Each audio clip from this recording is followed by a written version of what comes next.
come. First big story in Pittsburgh. It's been a big story. It's going to continue to be a big story until things are resolved. Chus, I know you've been praying every night that Aaron Rodgers signs with the Pittsburgh Steelers. Well, I'm not praying for it. You're a not big, I don't want it to happen, but he keeps texting me every night. Aaron Rodgers needs to sign with the Steelers. He is my favorite quarterback in the whole wide world. Yeah. Uh-huh. Yep. What's kind of the situation that we're going with here? What's going on over in Pittsburgh? Because it feels like Aaron doesn't really have any options, at least from my perspective. I mean, the Vikings have still kind of been like maybe, but they've kind of said no at the same time. But they're still open. There's a will they, won't they there. It seems like the Steelers are really the only open spot, though. Right. I don't know. I mean, I feel like the problem that many Pittsburgh fans are having is we don't really want to commit to veteran old quarterbacks anymore. I think we just kind of want to roll with the idea of having our future. You're seeing these quarterbacks come out of these drafts from their top picks, and you're seeing superstars. And not every quarterback is going to end up like a superstar, but you're seeing Jaden Daniels, Bo Nix. These quarterbacks are coming out. Caleb Williams, just like these quarterbacks are coming out of the draft and they're good. And although we had a bust in Kenny Pickett, I think that's what we desire, because with the Steelers, the problem is a lot of people wanted Justin Fields to stick around. However, he didn't stick around. And so we were left with nobody because the Steelers weren't interested in bringing back Russ for whatever reason. They didn't bring him back. He went with the Giants. And now we're left with Aaron Rodgers. And I think the problem that a lot of people are having is, although Aaron Rodgers is I'm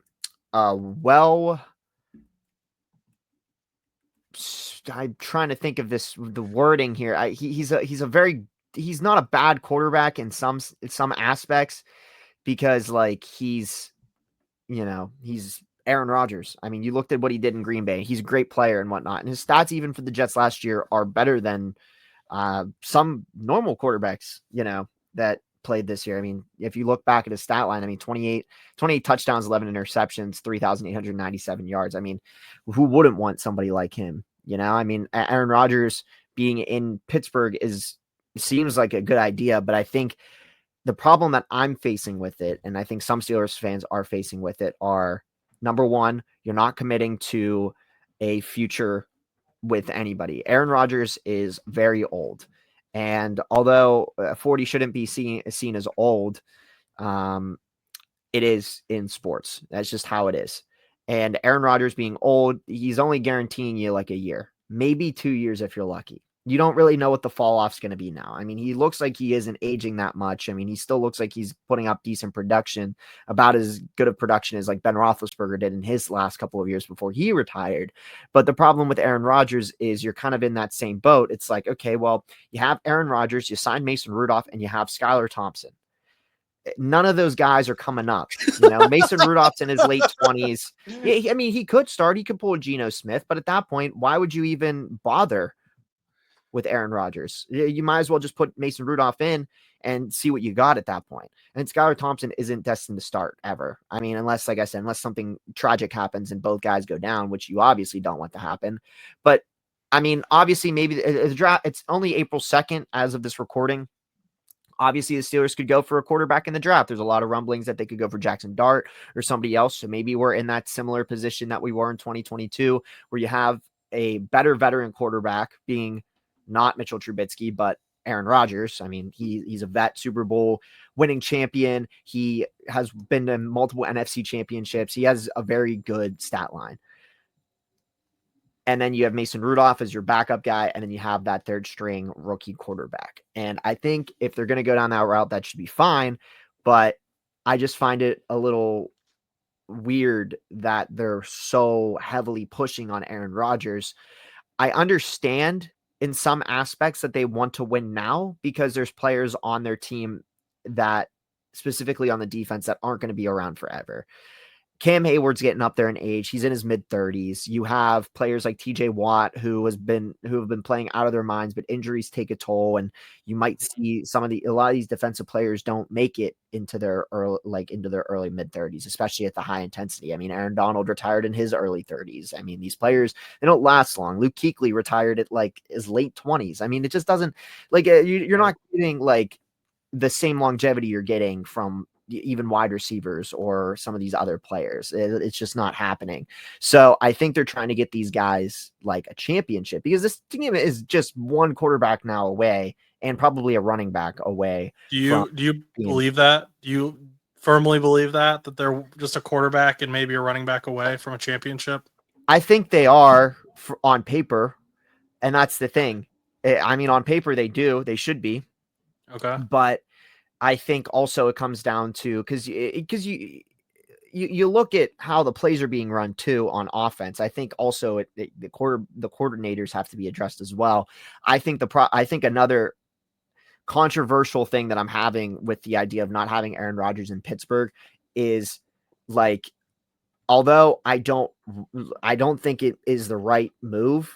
I think Aaron Rodgers, maybe Mason Rudolph would too, but I think Aaron Rodgers would be the only player with, like, I'm going to straight up say it, he's the only quarterback right now with balls that's going to put Arthur Smith in his place, because Russell Wilson would not, Justin Fields would not. And we lost games because if you look at games, there's games that the Steelers needed to not run the ball. They needed to throw the ball more. It let Russell Wilson, actually scramble and, just do what he normally does. And that is improvise. And Aaron Rodgers, being a veteran coming in, he's very demanding. We saw that in New York. I mean, obviously the Steelers aren't going to be, pushed around like the Jets organization, because the Jets really didn't have anybody. Now they do. The Steelers could always be like, well, we don't need to have you play. But if Aaron Rodgers is like, oh yeah, well, I don't like that play, and then pulls a BS thing and then ends up working out. I mean, that's how Todd Haley ended up getting fired in Pittsburgh. Ben didn't like Todd Haley. He didn't like his play calls. There's videos of them in the huddle where they, or as far as I know, videos, but at least stories to recount the idea that Ben would go in, Todd Haley would call a play, and Ben would straight up go, okay, we're not going to run this play. We're going to run this. And then would do something completely different, really make Todd Haley mad, but then they would fire him at the end of the season. So is that the type of player? I mean, you've already got some guys taking up a lot of headspace with DK Metcalf and George Pickens. Do you want Aaron Rodgers added to that mix as well? Because we know Aaron Rodgers is controversial. Whether you agree with him or not on things, he's a controversial guy. Do you want that added to the Pittsburgh media? Not really, and I think that's another reason why I'm very heavily against him being there. I mean, he's up there in age. He already tore his one Achilles. I mean, he's probably most likely injury prone. Our offensive line's only going to be able to do so much, and one hit away, and you're going to have to put in Mason Rudolph anyway. So it's kind of a waste of a contract year anyway. And on top of that, the biggest thing is the controversies. I always make the biggest joke about his going into a dark cave and pondering life. Like, I always make a joke about it, because it seems like a joke worthy notion, not to mention every other reason that he is in the media for. I mean, we could go on a whole show about why he's in the media and why he's controversial. We're not going to, but like, I don't think it's needed when we already have George Pickens every week going dark on Instagram. Now you're adding DK Metcalf to the mix and everybody else. Now the thing is having a quarterback for George Pickens kept him at bay. Russell Wilson, Justin Fields, I mean, maybe not as much Fields, but Russell Wilson was giving him a lot of targets. Felt like he was a little quieter. He still had his moments. If you have somebody that's like giving him the ball, I think it'll work. But the problem is now you put me in even more of a conflicting position, because I think that Mason Rudolph, why not just let it happen? Why wouldn't you already have, why bring in the vet when you can bring in the Steelers vet? Because the Steelers, you're bringing in Aaron Rodgers, who has never played in Pittsburgh before. Mason Rudolph has played in Pittsburgh almost all of his career. I don't understand why you wouldn't want to bring him into that starting role when, yes, I understand that like you may like, you might have your differences with Mason Rudolph and whatnot. And like, I know Mike Tomlin isn't a huge fan of him from what articles and whatnot say, but to an extent, why wouldn't you just at least chance it with Mason Rudolph at that point instead of going with the old controversial 40-year-old vet that isn't going to get you anywhere for the duration? I mean, we saw the connection Mason Rudolph had in the last couple of games in the 2023 season. He wasn't bad. He actually was the most explosive piece of our offense that we have had in so long. I mean, granted, yes, we didn't have some of the greatest games, but I mean, at the end of the day, I mean, he threw like 3 touchdowns. Like first game out, he throws like 3 touchdowns and like 290 yards. And there's a stat I see. No Context Berg. Shout out No Context Berg on Instagram. They post this like screenshot. It shows Mason Rudolph 290 yards, 3 touchdowns, like most by any quarterback in the last year. And that's cracked. That is a crazy thing to consider. From 2022 to 2023, you didn't have anybody like that. Well, yeah, it was something like that, because I know Kenny threw for like 300 yards in that Buffalo Bills game or whatever, but like if it wasn't in the last 2 years or whatever, it was at least that season, which it definitely makes more sense. But I think although Aaron Rodgers is the arm and stuff like that, like I said, I mean, there's points where it's like, okay, yeah, he's a good quarterback, and like, why wouldn't you want to have him there? But in my opinion, I just don't see the desire or the draw. I feel like most people are happy to have Mason Rudolph back in Pittsburgh. I mean, there's probably some that are obviously angry, but at this point, most I was talking to my friend Andy the other day, and he kind of put it the best way possible when we were talking about like parents and the enjoyment of the parents in Pittsburgh when it comes to this signing. It feels like the moms in Pittsburgh are very happy, whereas the dads are very content with the decision to bring back Mason.